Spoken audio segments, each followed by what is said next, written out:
అబద్ధపు హామీలతో కాంగ్రెస్ అధికారంలోకి వచ్చిందన్నారు మెదక్ జిల్లా బీఆర్ఎస్ అధ్యక్షురాలు పద్మ దేవేందర్ రెడ్డి.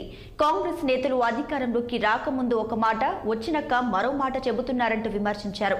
ఇక అసెంబ్లీ ఎన్నికల్లో స్వల్ప తేడాతోనే అధికారాన్ని కోల్పోయామని, వచ్చే పార్లమెంట్ ఎన్నికల్లో అన్ని స్థానాలను గెలుచుకొని తమ సత్తా చాటాలని పార్టీ క్యాడర్ కు పద్మ దేవేందర్ రెడ్డి పిలుపునిచ్చారు. పార్టీ శ్రేణులతో భేటీ అయిన పద్మ క్యాడర్ కు దిశానిర్దేశం చేశారు. పార్లమెంట్ ఎన్నికల్లో కూడా మన సత్తా సాడాల్సిన అవసరం ఉంది. మన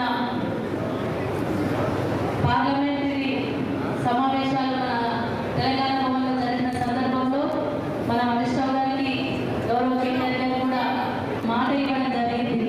7 నియోజకవర్గాలు ఉంటే అందులో 6 బిల్లులు గెలిచినా సార్ మనకు ఒకటే ఇబ్బంది వచ్చింది.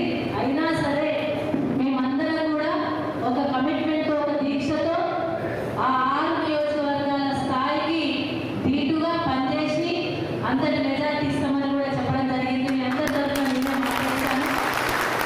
ఎందుకంటే పార్టీ మన ఎలక్షన్లో కూడా అనేక రకాల సహాయ సహకారాలు అందించడమే కాకుండా గౌరవ మాజీ మంత్రులు హరీష్ రావు గారి ఇక్కడ గెలవాలని ఒక దీక్షతో ఈ 7 నియోజకవర్గాలు, ఈ జిల్లాను, ముఖ్యంగా ఉమ్మడి జిల్లాను కూడా ప్రత్యేకమైన దృష్టి పెట్టడం జరిగింది.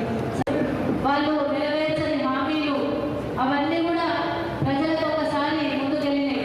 ఎందుకంటే చేస్తామో లేవని మనం 2 సార్లు గవర్నమెంట్ ఫౌండేషన్ కదా, ఇంకేమైనా కొత్తగా చేస్తారేమో అనే ఒక నమ్మకాన్ని కలిగించే విధంగా వాళ్ళందరూ కూడా అబద్ధాలు ఆడారు. అన్నీ కూడా సత్యదూరాలు. వాళ్ళు చెప్పిన హామీ ఒకటి కూడా నెరవేర్చే పరిస్థితులు లేవు.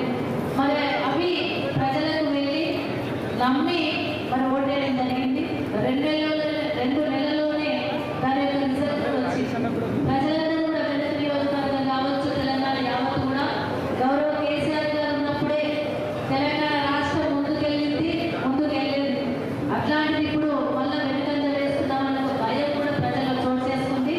కాబట్టి మరి ఆ భయం పోగొట్టాలి, మేము ఉన్నామనే భరోసా ఇవ్వాలి. గుంటూరు ఎంపీ గల్లా జయదేవ్ అనూహ్య నిర్ణయం తీసుకున్నారు.